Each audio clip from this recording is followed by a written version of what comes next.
Muito bem. O que que você falou de errado, Yasmin? O que que o pessoal aí Não identifica sei, como alguém errado? fala isso.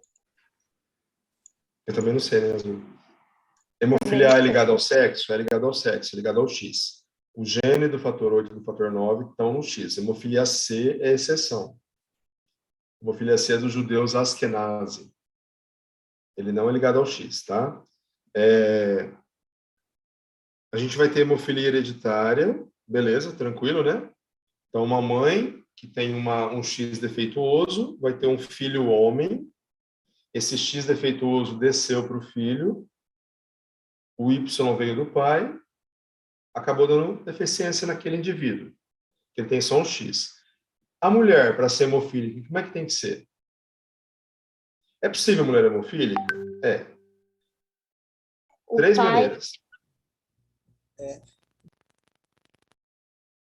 Vai, Yasmin, fala para mais o fácil. pai tendo, né, hemofilia e a mãe sendo portadora do... É isso que eu vi. Do gene defeituoso. Então, Isso, sendo a X portadora do defeituoso, gene. X defeituoso do pai, né? É, Mulher então é bem hemofílica. raro. Outro cenário.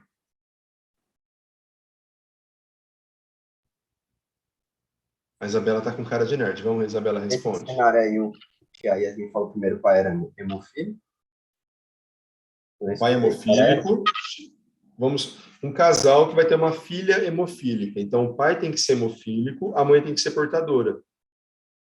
Os dois X defeituosos desceram para a criança hemofílica, mulher. Tem mais duas formas da mulher ser hemofílica. Uma das formas chama lionização. O que significa isso? Ela tem dois cromossomos X, um cromossomo X domina o outro. E o que dominou é defeituoso. Então, quer dizer, era uma mulher portadora que, ao longo da vida, começou a ser hemofílica por conta de lionização. Outra forma é através da adquirida. O que é adquirida?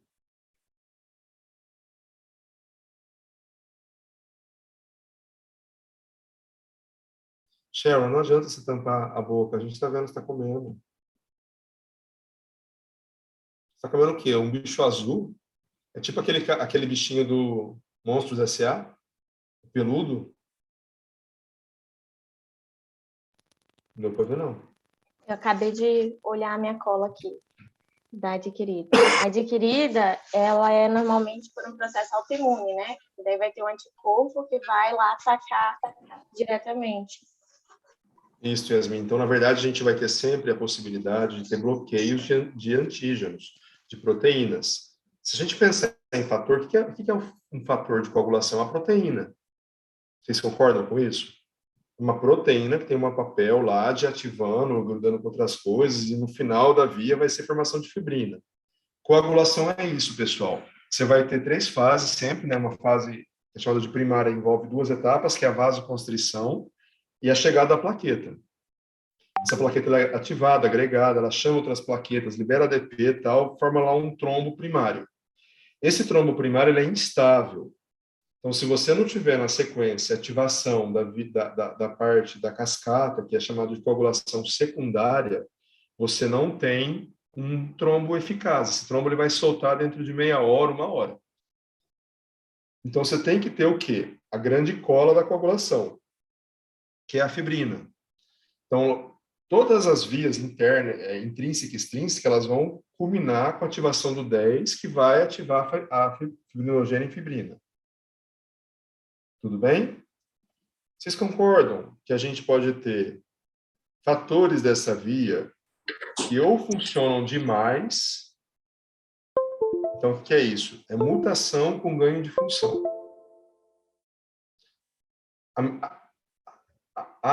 Não é a mesma coisa, mas a exemplo do que acontece lá com a JAK2, lembra que a JAK2 ela tem uma mutação que ela fica ativada o tempo todo?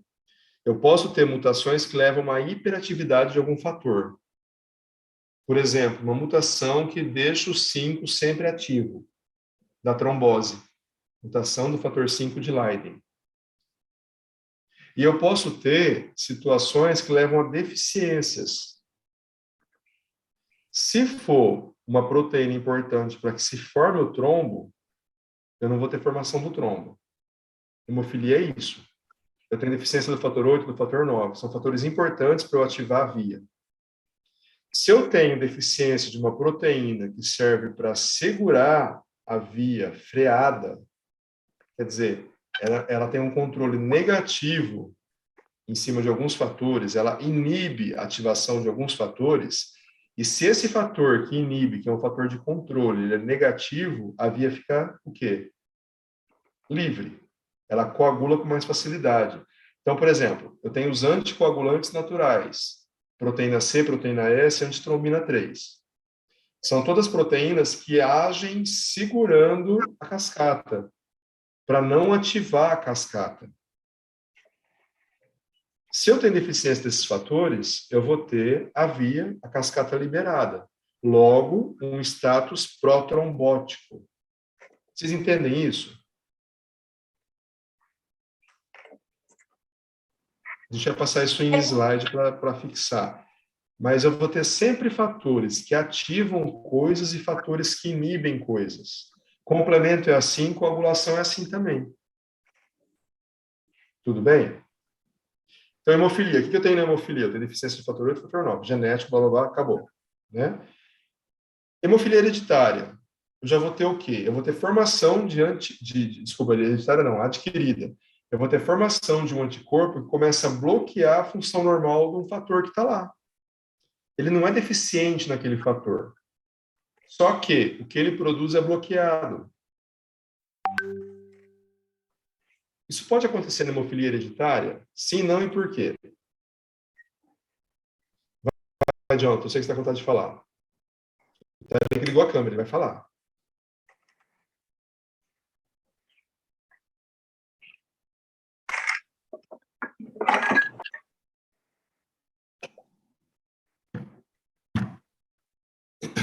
Pessoas. Isabela, teu cabelo é igual o cabelo da Rubiane? É, parecido, né? Não sei se Mas é igual? Igual, não. Vamos mudar, então. O Jonathan, teu cabelo é igual ao do Robson? Se bem que o Robson usou ali uma selagem, um secador, ó. Não, bem diferente. A pele do Tarek é igual à pele da Luana? O olho é igual? Não, também não. O chulé é igual? Ela parece com a Vitória. Entendeu, pessoal? A gente tem o quê? Como é que chama isso? Essa variabilidade populacional. Por que isso acontece? É tudo cabelo, é tudo olho, tudo é funcional, não é? Mas por que há essa variabilidade? Primeiro, depende de um monte de coisa, não é? Cabelo, cor de olho, por exemplo, é multigênico, né? São vários genes controlando aquela característica. Mas uma proteína não necessariamente é igual à proteína do seu irmão, do outro cara ali da mesma espécie, entendeu? Então, nós temos também polimorfismo nessas proteínas. E isso não é doença, isso é variabilidade. Todas funcionam. Quando você pega um cara que quase não tem nada de fator e começa a repor um fator nesse cara, além dele não ter nada, quer dizer, que o organismo dele pode entender simplesmente que aquilo ali é uma coisa estranha, porque ele não tem nada. Ainda corre o risco daquele fatorzinho que ele tem, aquele pouquinho que ele tem, é bem diferente do que está recebendo. Então, mesmo no cenário da hemofilia hereditária, a gente pode ter a formação de anticorpo. E aí você começa a chamar isso daí do quê? De inibidor da coagulação, inibidor do fator. Isso, pessoal, é válido tanto para a hemofilia hereditária quanto para a adquirida. Só que na adquirida, qual que é o conceito, né, no caso? Na adquirida, eu sempre vou ter o quê? Um autoanticorpo. É um fenômeno autoimune que está acontecendo. E, geralmente, está relacionado com envelhecimento, câncer, doença autoimune. No cenário de hereditária, não. É por conta de variabilidade, polimorfismo, sistema imunológico que funciona adequadamente, está reconhecendo aquilo como não próprio. Quando eu tenho isso, o fator não funciona, porque eu tenho um anticorpo que bloqueia. Adianta dar o fator? Acho que na maioria dos casos não, né? Porque vai dar e logo o autoanticorpo vai lá e degrada. No autoanticorpo, se for adquirida. E no hereditário, que é um haloanticorpo também. Na verdade, Yasmin, a resposta correta é: depende do título desse anticorpo. Em geral, sim. Acima de 5 unidades Bethesda, como é quantificado isso, eu vou ter um bloqueio que não adianta eu dar o fator. O que entrar vai ser bloqueado. Tá? E aí, como é que eu faço para esse cara parar de sangrar? Tem aquele bypass, né? Que faz como se fosse dar um componente mais do final ali. Tipo, faz um complexo lá, não lembro agora o nome. Mas ele vai Isso. dar como se fosse a parte mais final, que daí não tem nada que vai degradar. Alguém quer complementar? Mas é bem isso, pessoal. É uma mistura daquilo que está lá no final. Então, tem várias formas de a gente fazer isso. Por exemplo, o cara não tem deficiência do 10. Como é que o 10 é ativado na cascata? Ele é ativado pela via intrínseca e extrínseca. Pela via intrínseca, é através de uma proteínazinha formada por dois fatores, que é o 8 e o 9 ativado. Eles se juntam, formam uma proteína nova, que ativa o 10. Do lado de lá, do lado extrínseco, é o fator 7. Então, se eu não tenho deficiência do 10, eu tenho uma deficiência do 8 e eu tenho anticorpo anti-8, eu posso fazer o quê? Usar o outro lado para ativar. Eu vou no 7.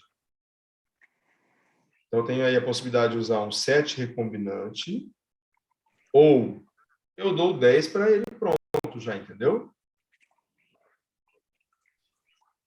O 10 chama complexo protrombínico, que pode vir ativado ou não ativado.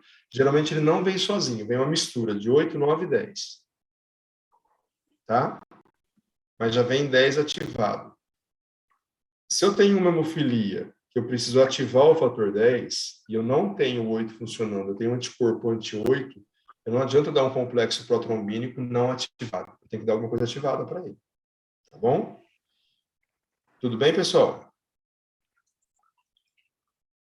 Então, como é que eu vou ter que começar a fazer a profilaxia para sangramento de hemofilia? Através de agente de bypass. Eu posso continuar dando fator que ele tem anticorpo nesse cenário de hemofilia hereditária?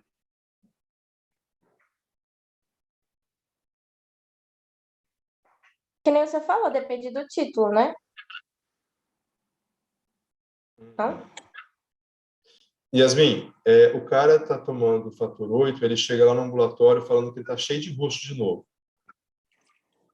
Ou seja, não está funcionando o que ele está tomando. Aí você faz a pesquisa do inibidor e você confirma, tem inibidor. Para evitar sangramento, o que você vai dar para ele a partir daquele momento? Agente de bypass. 2 a 3 vezes na semana, igualzinho. Para evitar sangramento. Mas eu posso fazer alguma coisa a mais para que ele deixe de ter aquele anticorpo? A pergunta é essa. Como é que eu trato, pessoal, um paciente com anticorpo? Lá até agora que vocês aprenderam a fazer. Na reumato, Você causa imunossupressão. Corticoide? Né? Mas aqui, vocês acham que vale a pena a gente colocar o paciente no risco da imunossupressão? Por uma coisa que não é maligna, não está matando ele, você tem como dar outra coisa junto? Não. O que a gente vai fazer, na verdade, é um protocolo de dessensibilização, de imunotolerância. Não é alergia, então não tem que fazer aquela coisa, né, gotinha homeopática, depois vai aumentando. Eu vou fazer o quê com esse cara? Eu vou começar a inundar a circulação dele de fator. Para que o sistema imune dele comece a quê? A falar, não, isso daqui, ó, tem muita, né? Tá sendo normal. Cria uma tolerância. É o que acontece nos mecanismos de rejeição, por exemplo, de transplante, de medula, de órgão sólido. Você vai criando aquela tolerância ao longo do tempo. Você entra com um imunossupressor pesado, depois você vai tirando devagarzinho e vai vendo o que vai acontecendo. Geralmente há uma imunotolerância. A gente vai fazer isso, só que no sentido inverso, sem o imunossupressor. Fala, Gabriel.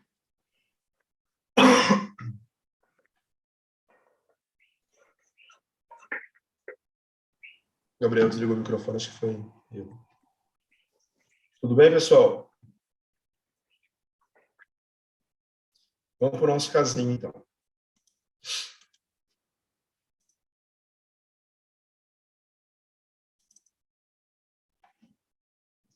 Ó, Joaquim tem 42 anos, é técnico de informática, sofreu um acidente de moto voltando do trabalho. Transeuntes que presenciaram o acidente disseram à equipe do SAMU que o rapaz ia na preferencial quando um carro passou o sinal vermelho. Relatam que ambos deviam estar entre 60 e 70 km por hora na velocidade da via. Ou seja, não é um trauma de grande impacto, né? Joaquim chegou a entrar em contato com a mãe pelo celular após o acidente, relatando que houve e que estava aguardando o SAMU. Enquanto esperava o socorro, o paciente foi ficando confuso e o SAMU, ao chegar, encontrava-se desorientado com falas desconexas. Abriu os olhos somente ao chamado e tinha um movimento de retirada a estímulo doloroso, ou seja, Glasgow rebaixando aí. O atendimento pré-hospitalar se deu conforme o protocolo do AT. Alguém pode ler para mim, pessoal?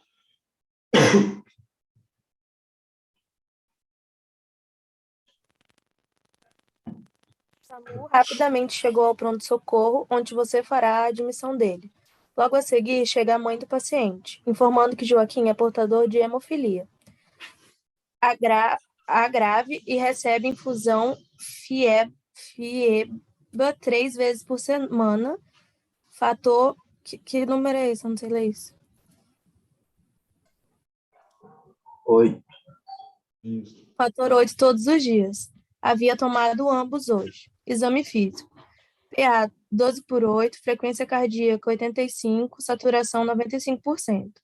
Cardiológico, RDR, Ritmo brusco BNF, irregular, bolhas normofonéticas sem sopro.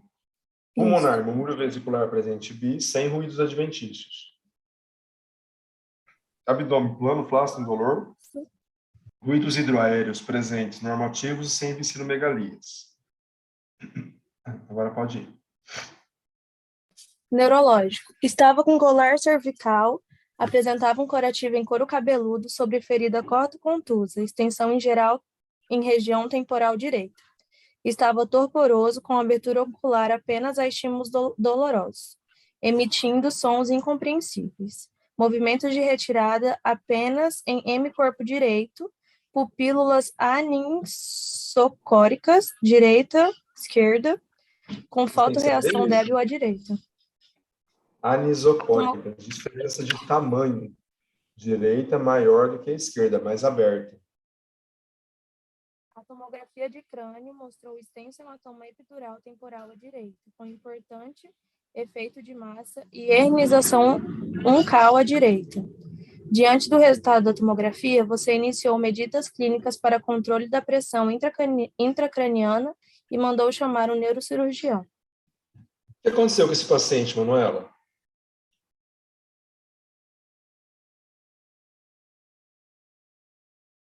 Você matou ele lá na emergência. Ele teve perda de movimentos. Por que vocês mataram ele na emergência? No atendimento pré-hospitalar e hospitalar. Ele chegou para você com evidências de lesão no sistema nervoso central, não foi? O que a gente tem que fazer nessa situação com o paciente hemofílico? Dá o fator, né? O paciente instável não manda para TC. Correndo. 100% do fator. Entendeu? Sangramento grave, pessoal, cabeça. Ou, mas como eu vou saber se é o 8? Hã? Mas como eu vou saber se é o fator 8 ou o fator 10? Porque tem dois tipos, né? Ali, ó, a mãe chegou junto, ó, e falou que ele tomava Feiba 3 vezes por semana. Se ele toma Feiba, que é o complexo protrombínico ativado, e toma todos os dias fator 8, significa o quê? Que ele tem inibidor. Porque se ele não tivesse inibidor, ele teria que repor o fator 8 3 vezes na semana. Entendeu? Se ele está tomando todos os dias, está estranho. E ainda associado com Feiba, é porque tem inibidor. Então, o que ele deveria ter recebido nesse momento, lá pelo SAMU, já, se possível, 100% fator Feiba, dose máxima de dose por quilo. Ele foi evoluindo no pré-atendimento e no atendimento do hospital até ele ter o quê? Herniação umbilical à direita. Esse cara está prestes a morrer. Ele vai morrer. Então, sempre que vocês tiverem essas situações, pessoal, a primeira coisa que vocês vão fazer é fator. Depois vai atrás de tomografia, endoscopia, entendeu? Depois você vai atrás de fazer o que tem que fazer. A exceção para essa regra é sangramento em trato urinário. Por quê, Cheryl? É chique falar Cheryl, né? Cheryl. Não é igual Paulo, Yasmin, João. Oi. Cheryl. Sim. Tá me ouvindo? Tô.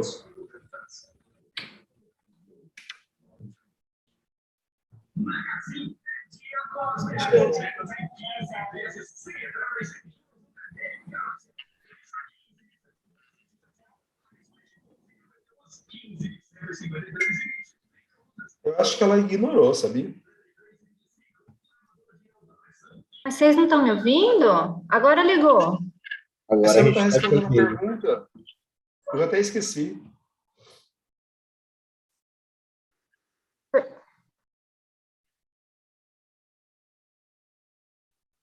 Ah, é verdade. Por que que a exceção é isso? Vocês acham? Então, porque nesse caso, dá para a gente fazer algum tipo de pensamento, alguma coisa assim, antes de aplicar? Dá para a gente. Não? Não sei.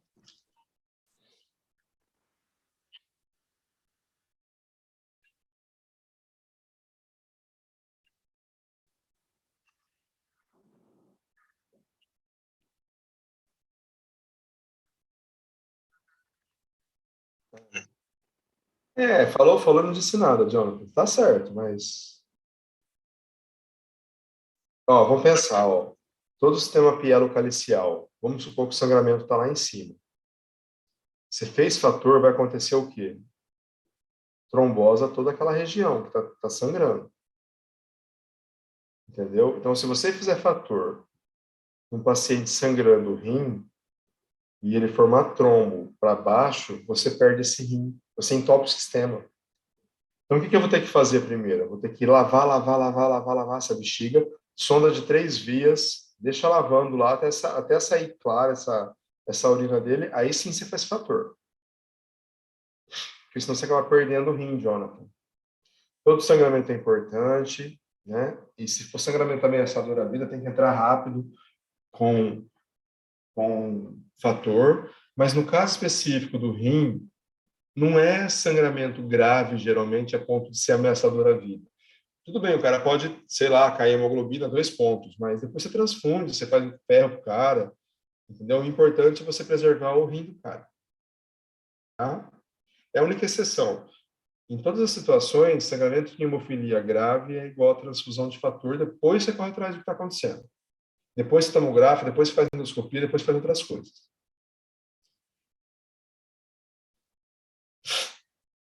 Então, o que vocês têm que estudar dessa semana para a semana que vem? Os tipos de hemofilia, o que é hemofilia hereditária, tratamento, no caso, o programa de profilaxia. Profilaxia para quê? O que a Yasmin falou. O grande problema do hemofílico não é sangrar o músculo, ficar roxo a pele, é ele ter sangramento em lugares que vão sofrer deformidade. Então, hemartrose deforma. Tá? Vai ter profilaxia primária, secundária e terciária. Então, profilaxia a quê? O cara já tem lesão, o cara não tem lesão, essa lesão já está discreta, está muito grave. Então, profilaxia primária, secundária e terciária. A primária entra na infância, pessoal.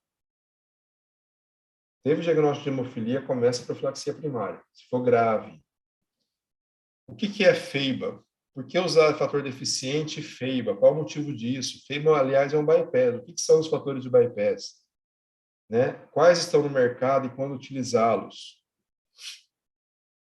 A gente, inclusive, já tem disponível um produto da Roche, que é um anticorpo monoclonal biespecífico. É aquele paciente hemofílico A que tem inibidor. Ele junta o 9 e o 10 de forma forçada. Ele faz a ativação do 10 através de uma molécula de anticorpo biespecífico. Definir o que é inibidor, quando suspeitar da presença deles nos pacientes hemofílicos hereditários, Como tratar o inibidor em hemofilia hereditária e adquirida? Por exemplo, na hereditária eu não vou colocar esse cara em imunossupressão. Eu vou fazer protocolos de imunotolerância. Na adquirida, eu posso usar a lançamão de imunossupressão, porque é uma doença autoimune. Aí é diferente. Né? Qual a dose que eu vou utilizar desses fatores dos agentes de bypass? Tudo bem, gente?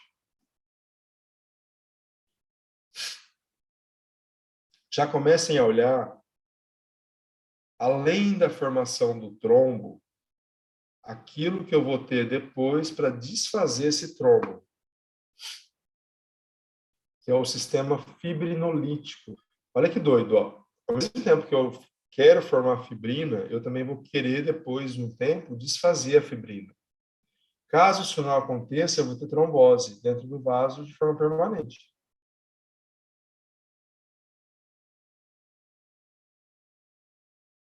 Do jeito que na hemofilia eu tenho que repor um fator para formar um trombo, eu posso usar drogas que quebram um trombo que não deveria existir, por exemplo, um AVC, um infarto agudo do miocárdio, um TEP grave. Eu tenho um trombo indesejado. Como que eu vou fazer? O que eu posso usar de drogas para quebrar esse trombo? Depende da urgência que eu tenho. Hã? Alteplase. O que é a alteplase, Yasmin? É um fibrinolítico. Se eu não me engano, ele vai estimular a transformação do plasminogênio em plasmina, que é o degrade, né? Então, toda uma cascata para formar a fibrina. Eu vou ter lá no final, depois, o quê? A destruição dessa fibrina através do sistema fibrinolítico, plasminogênio e plasmina. Entra como se fosse uma tesoura da fibrina. Quem que ativa o plasminogênio de forma natural? É o mesmo fator que ativa a cascata, que é o fator tecidual. Só que ele ativa o 7 lá em cima muito rápido. E isso é tipo assim, sabe aquele caminho de pólvora? De uma vez, é o tecidual ativando o 7, que vai ativar o 10. Ao mesmo tempo, ele vai ativar o tecidual, vai ativar lá embaixo o plasminogênio para começar a destruir já aquele trombo que começou a ser formado. Só que essa ativação lá do plasminogênio vai levar de 24 a 48 horas. É muito mais demorado, mas é muito inteligente ao mesmo tempo. Porque depois que eu parei o sangramento, eu tenho que parar aquele trombo, eu tenho que desfazer aquilo, reorganizar meu vaso. Porque senão vai ficar uma trombose ali dentro. Quando eu tenho situações que levam a uma facilidade exagerada de formar trombo, eu vou ter doenças que levam a trombose de repetição, trombofilias. Então, eu quero que vocês comecem, nesse caso, a enxergar a coagulação como um todo. Não é só hemofilia. Já é ver as vias, já é ver como é que eu vou ativar, como é que eu vou inibir alguma coisa. Porque as coisas, se vocês entenderem o contexto total, fica difícil, depois vira decoreba. Vira uma coisa muito chata. Então, é uma coisa só isso, pessoal. Coagulação e trombofilia, coagulopatias e trombofilia é uma coisa só. A gente vai chamar de coagulopatias aquelas doenças que têm dificuldade de formar um trombo. O mais comum das coagulopatias não é hemofilia. Qual que é? Doença de von Willebrand. Eu vou ter o quê? Eu vou ter falha naquela coisa primária da hemostasia. Eu vou ter falta de von Willebrand, quantitativo ou qualitativo, depende do subtipo que eu estou tendo, mas que a plaqueta não se ativa. Né? Eu posso ter deficiência de fatores, então eu posso ter deficiência do fator 7, tá? Que vem alargado. Se for uma deficiência grave, vai dar problema, vai dar sangramento. Não é hemofilia que chama isso, chama como? Deficiência do fator 7. Eu posso ter uma deficiência do fibrinogênio. Imagina só, coisa louca. Eu tenho toda uma cascata funcionando para ativar o quê? O fibrinogênio e fibrina. Aí chega lá no final, não tem fibrinogênio. Fudeu. Não vou formar trombo, não vou formar fibrina. Não vou estabilizar meu trombo branco, trombo plaquetário. Tudo bem? eu posso ativar ou inibir o plasminogênio. Então, eu vou ter coisas que simulam, que mimetizam ou que ativam o plasminogênio. Alteplase, tecneplase, streptokinase. Eu vou ter coisas que, por outro lado, cancelam o fibrinolítico. Paciente que tem dificuldade de formar um trombo, eu posso cancelar o fibrinolítico. Então, eu vou ter o que lá? O transamin, o Y, que são drogas, que é o ácido tranexâmico, e o Y é o ácido Y-aminocapróico, que eles entram dificultando a formação de plasminogênio para plasmina. E aí o trombo vai durar mais tempo, entendeu? Olha que coisa legal. Eu vou usar anticoagulante, o cara teve trombose, tá? Qual anticoagulante eu vou usar? Por quê? Se eu precisar resgatar esse paciente, que ele sangrar de forma grave, o que eu vou ter de antídoto? E a gente tem que pensar nisso sempre. Por exemplo, eu vou fazer dupla agregação plaquetária, o cara infartou, tá? Ele fez o CAT, não ficou tão bom o stent dele, eu vou usar a dupla agregação plaquetária. AS, clopidogrel, tirofiban, clopidogrel, sei lá. Às vezes a cardio usa até tripla agregação. E se esse cara sangrar? O que eu vou fazer com ele? Se eu for usar Marevan como anticoagulante, não é para esse caso, vai ser para o outro caso, mas a gente vai pensando nisso. Se eu for usar Marevan, o cara está intoxicado por Marevan, chegar lá na emergência com sangramento grave. Adianta eu fazer vitamina K para o cara num sangramento grave? Porque isso vai levar horas para funcionar. Então tem que dar coisa pronta para ele. Ou eu vou dar plasma, se eu tiver plasma na mão, ou eu vou dar o quê? Um agente de bypass. Ah, eu vou dar o 7 ativado? Marevan, antagonista da vitamina K, dependente de vitamina K, 2, 7, 9, 10. O 7 entra ativando o 10, mas o 10 está inibido, então não adianta dar o fator 7 sozinho. Já na hemofilia eu posso dar o fator 7 sozinho. Porque a hemofilia eu tenho um erro lá no 8, no 9. Se eu tenho intoxicação por Marevan, não adianta. Eu vou ter que dar o quê? Eu vou ter que dar um complexo protrombínico ativado, dar o 10 pronto, o cara funcionando. Senão não vai parar de sangrar. Mundo ideal, tá, pessoal? Deveria ter lá no João Paulo na emergência e não tem. Deveria ter FEIBA no João Paulo. Se eu vou usar anticoagulante novo, tá? Vou usar o quê? Xarelto, dabigatran,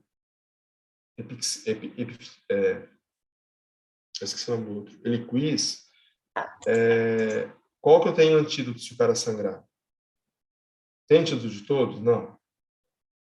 Então, por exemplo, eu vou tratar um cara de 20 anos que ele corre, que ele pedala, ele nada, ele é um triatleta e, tipo, ele vai cair, sair bater na cabeça fácil? Em geral, não. Diferente do cara de 80 anos que eu vou precisar anticoagular, que tem uma marcha dificultosa, que tem um risco de anticoagulação muito maior. Então, o que eu vou escolher de anticoagulante para esse cara? Por quê? Isso, como médico, vocês vão ter que fazer de forma consciente e responsável.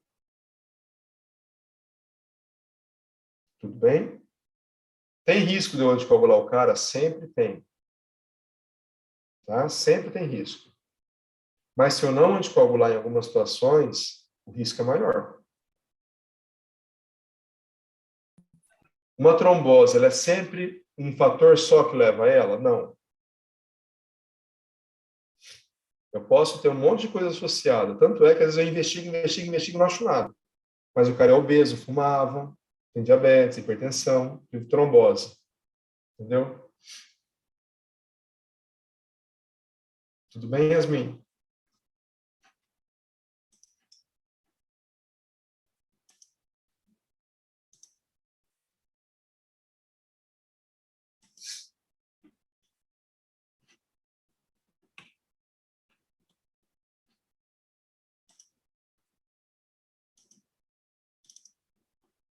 Pessoal, ó, via intrínseca e via extrínseca, né?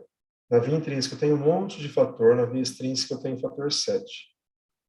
Então, pensando em Marevan, independente de vitamina K, que são 2, 7, 9, 10, proteína C, proteína S, antitrombina. O Marevan, ele altera o TAP ou o TTPA?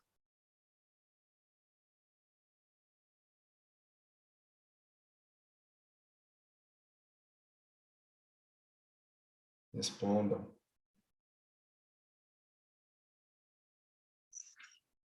Não é para pesquisar, Jonathan, é para pensar.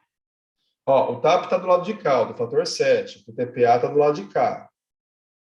Então, não seria os dois? Porque, tipo, ele pega o fator dos dois lados? Isso, Yasmin. Entendeu? Mas por que a gente vai usar o TAP no controle do Marevan? Porque só tem um fator ali, ó. É só o 7. Para evitar confusão de interpretação, dificultar ainda mais a padronização dessa anticoagulação, eu vou usar o que é mais fácil. Mas quem usa Marevan vai ter o TAP e o TPA alterados. Porque as pessoas são, às vezes, elas ficam naquela coisa da decoreba e falam, não, o Marevan só vai alterar o TAP. Eu vou controlar o TAP pelo INR, o Marevan pelo TAP e INR. Mas não é só aquele que está alterado, é os dois. Entendeu? Adianta você dar fator 7 recombinante em quem chega na emergência sangrando gravemente por conta de uso de Marevan? Não, porque o 7 ele vai entrar ativando o 10. E se eu não vou ter o 10 também? Então não adianta dar o 7. Tem que dar o quê? Tem que dar a coisa pronta aqui no final, ó. Ou eu reponho plasma, se eu não tiver FEIBA, que eu não vou ter aqui no estado de Rondônia. Tudo bem? Mas coagulação não é só isso. Aqui já começa a ter o quê? Os inibidores da coagulação. Então, são aquelas proteínas que seguram o sistema para não ter trombose. Proteína C e S na mesma via, inibindo o 8 e o 5. É o inibidor de ativação do fator tecidual. Então, tem alguma coisa que já tampa o fator tecidual lá, uma molécula ou outra que é exposta para não ativar o 7. Né? Eu tenho a antitrombina 3, que inibe a trombina e o 10. Mas aí eu aprendo essa famosa vias da coagulação, né? Aí já chega aqui, ó, como é que muda tudo? É outro modelo. É um modelo muito mais real. Não é só aquilo. Tem fatores ali que interferem em vários lugares, em vários pontos. E tudo depende do quê? De membrana. Então, coagulação, pessoal, é igual a membrana.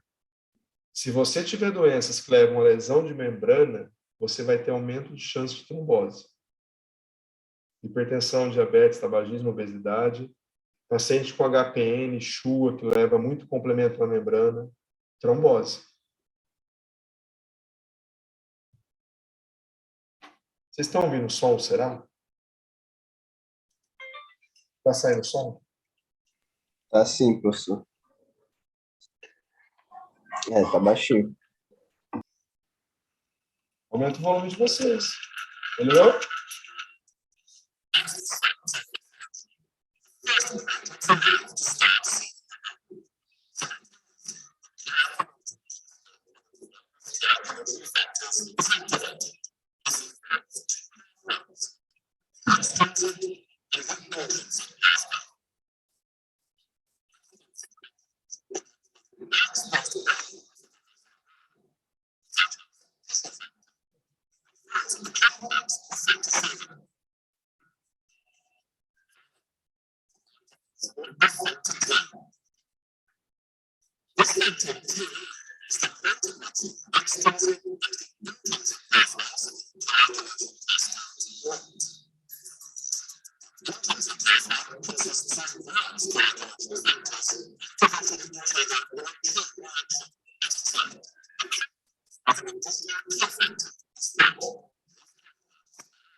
Professor, tem fala?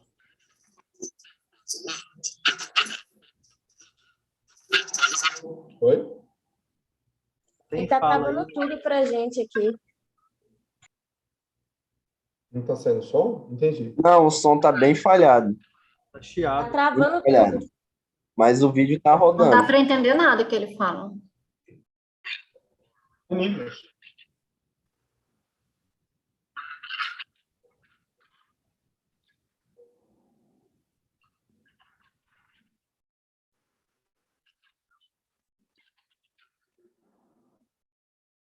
Não, calma. Entendi. Deixa eu só ver configurações aqui.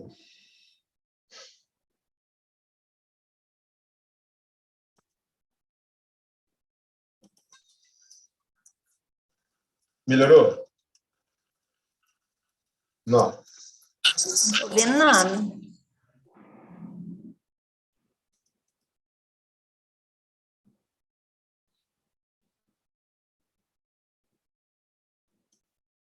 Agora vai, gente. Injury. The first platelets arrive to start sealing the wound. Tá indo. Simultaneously, the coagulation cascade with its various coagulation factors is activated. This involves two pathways, the extrinsic and the intrinsic pathway. Extrinsic activation begins with now exposed molecules of the vessel wall, such as tissue factor, which forms a complex with factor 7. Finally leading to the activation of factor 10. This factor 10A is the point at which the extrinsic and the intrinsic pathways of the coagulation cascades meet. The intrinsic pathway consists of various coagulation factors activating each other in a chain reaction. At its end, a complex with an additional cofactor is formed. This complex now activates factor 10. Since the two pathways merge at the level of factor 10A, this factor has a pivotal role in the coagulation cascade. Further down the cascade, factor 10A in combination with 5A activates thrombin and induces the so-called thrombin burst.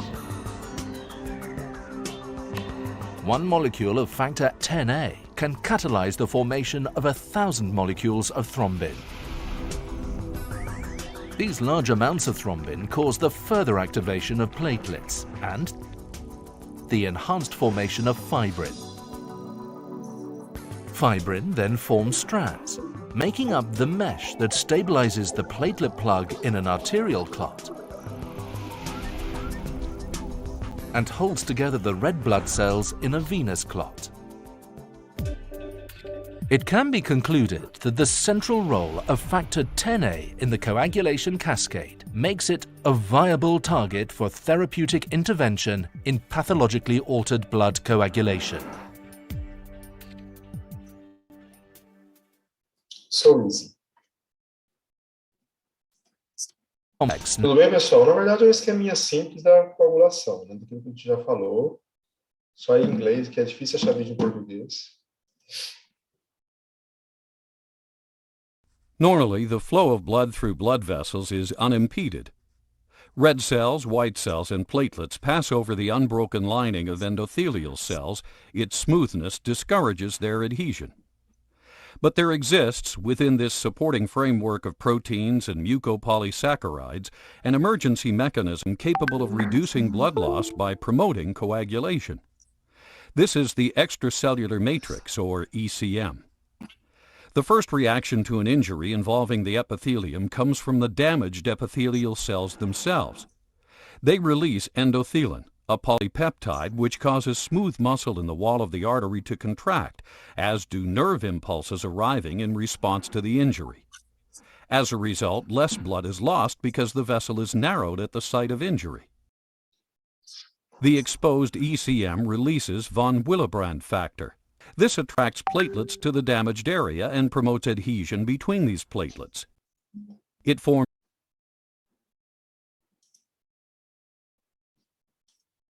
bridges between platelets and the underlying extracellular matrix.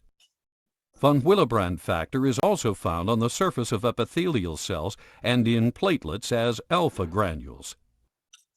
As platelets adhere to one another and to the extracellular matrix thanks to von Willebrand factor, they become activated, causing a reorganization of their actin fibers and a change in their shape. This in turn exposes their lipoprotein surface to the blood clotting factors. The activated platelets now release adenosine diphosphate, or ADP, and increase the synthesis of thromboxane A2, both of which boost platelet attraction. Both of these molecules attract more platelets to the injury site, expanding the platelet mass and further plugging the breach. Secondary hemostasis is the process of stabilizing the clot. It begins with the coagulation cascade, a sequence of events which develops with explosive speed, ending in the formation of a fibrin clot. It starts when factor VII binds to tissue factor. This activated complex attaches itself to the platelet surface, setting the cascade in motion. It activates factor X so that there is a rapid increase in the level of activated factor X, 10A, in the blood. Activated factor X cleaves prothrombin, yielding thrombin. In turn, thrombin cleaves fibrinogen to form strands of fibrin. We have been tracing the rapid response pathway of clot formation, from injury to the cells lining blood vessels through to the formation of the fibrin network. This pathway is known as the extrinsic system. But there is another, slower pathway called the intrinsic system, which may be triggered by exposure of blood to a negatively charged surface, such as collagen or glass. The two systems are indeed complementary pathways which join at the level of activation of factor X. Polymerized fibrin forms a network which anchors blood cells and platelets in the clot.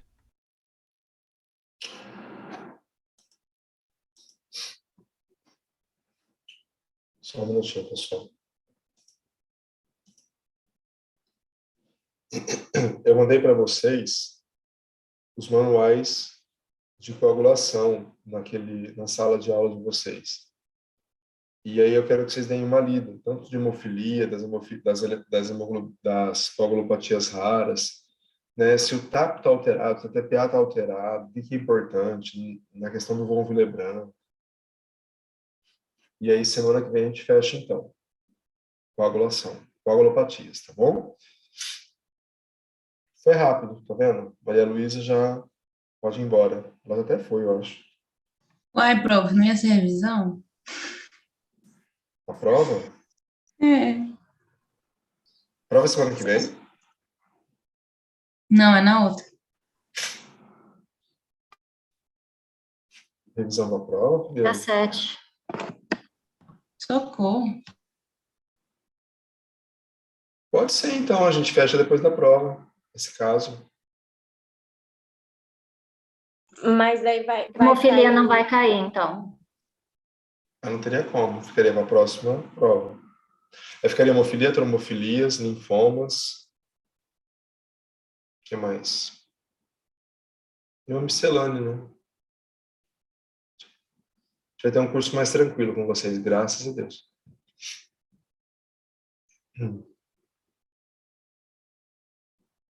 Querem revisão semana que vem? Sim. Sim. Sim. Mas então vocês tragam as dúvidas, tá? Sim.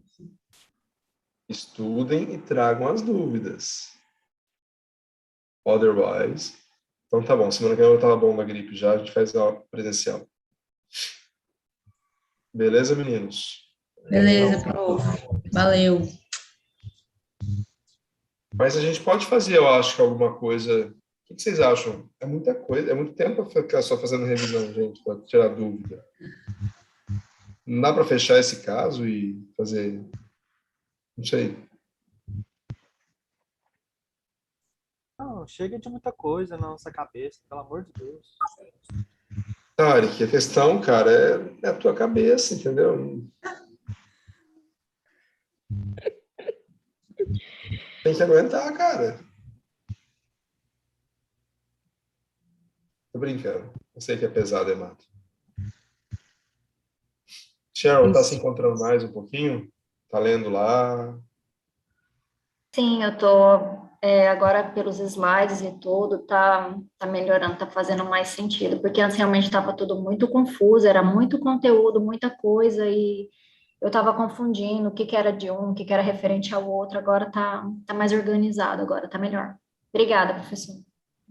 Ai, desculpa, eu demorei para entrar porque eu estava no trânsito da finca para cá. Sei. O número 2 não conta. Não, se fosse eu falaria. Não tem esse problema, Cheryl? Todo mundo caga, Cheryl, tudo bem.